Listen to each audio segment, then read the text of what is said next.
Hello, hello, hello! Welcome to Fail Big Math.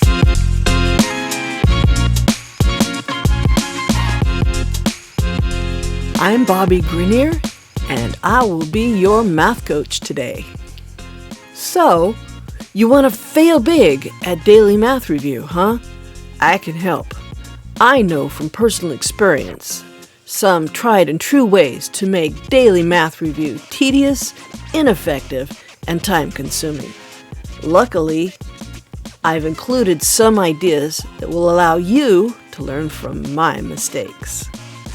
So, Fail Big strategy has, 5 different areas of interest, I would say. And we're going to review each one. Ready? Here we go. Number 1. Practice different skills every single day. So here's the problem. Practicing different skills every single day denies students the chance to build on previous learning. So if you want to fail big, do this. So think about it. A lot of those daily math review resources spiral through skills quickly, reviewing new concepts each day. Let's say on Monday, students do a perimeter problem. The ones who already know how to do it are reminded that they know how to do it. The ones that don't know how to do it find out the opposite. And maybe they hear how to do it properly. But the next day, you're on to another skill. So there's no chance for those kids to try again and practice the right way. If you spiral too quickly, like daily, all you do is reinforce what kids already know and do, be it right or wrong. So the solution is to spiral through those skills weekly rather than daily. This one's so easy to fix. Just make sure you stick with a set of skills for at least a week at a time. You might choose 3 to 5 focus skills each week. Now you can review, reteach as needed, and allow students time to practice their newly refined learning. If you're spiraling weekly, you should be able to bring up the same concepts again each month, giving students the ongoing refreshers they need. All right, big fail strategy number 2. Don't go over the work, like ever.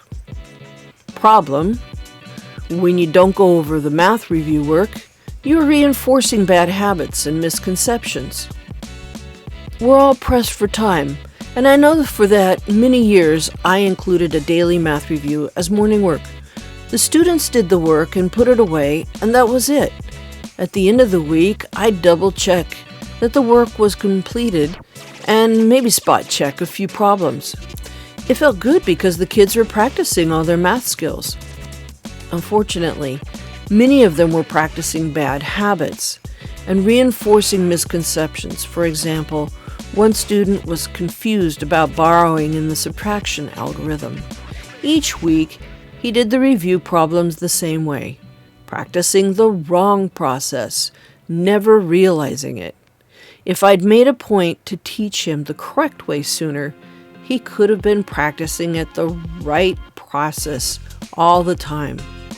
Oops. Okay, so solution.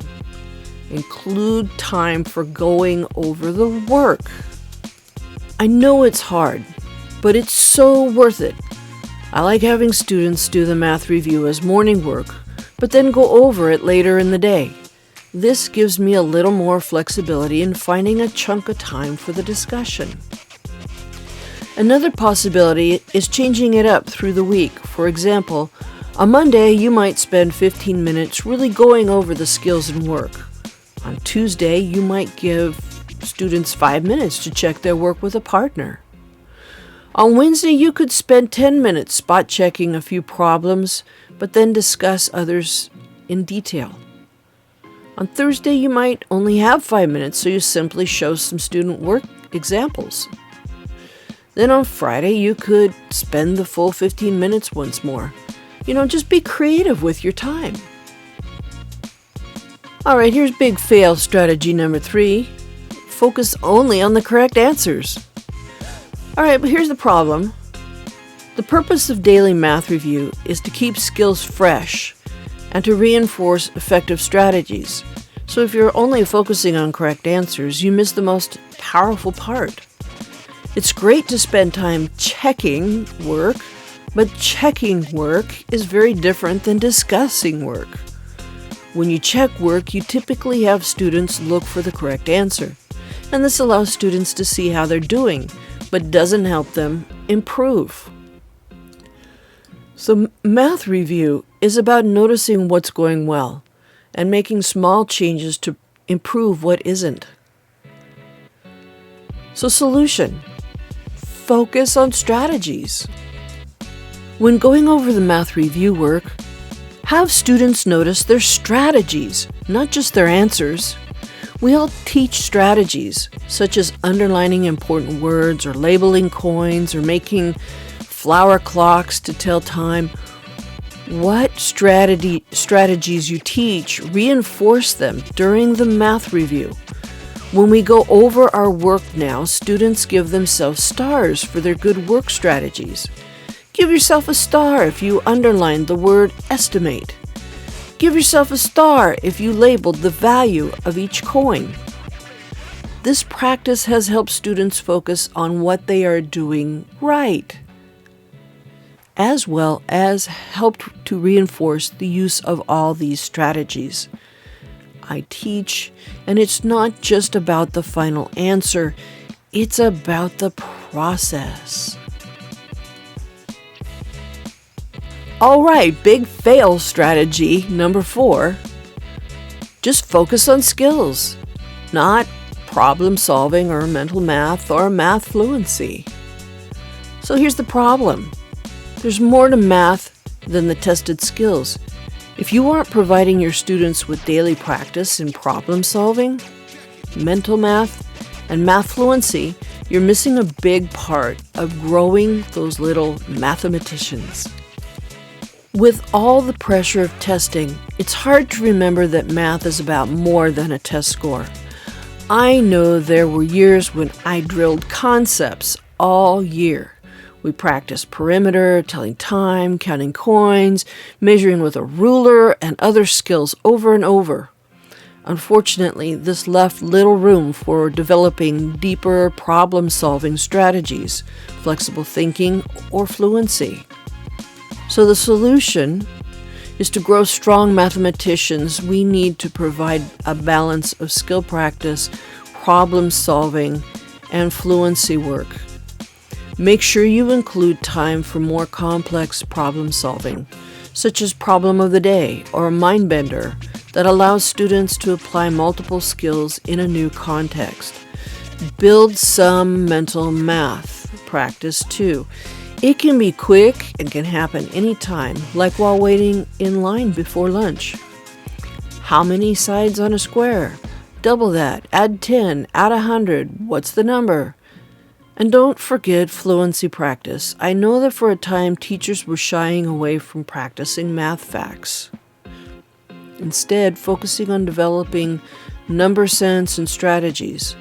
Although those things are important, so is fluency.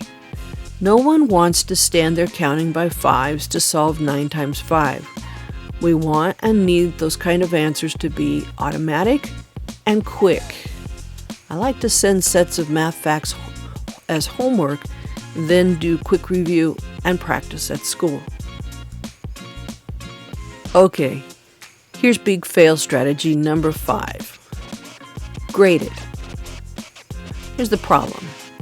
Grading math review makes it more about getting the right answers than practicing the right strategies. Grades are meant to assess final outcomes of learning, not to judge the learning process. Math review is meant to be an ongoing review and refinement of learning. When I did choose to grade students' math review work, I saw that students who were struggling began to feel stressed. Those students became more frustrated, and started cheating to get right answers. And the feel of math review changed for the worse. So the solution is to help students set personal goals and track progress.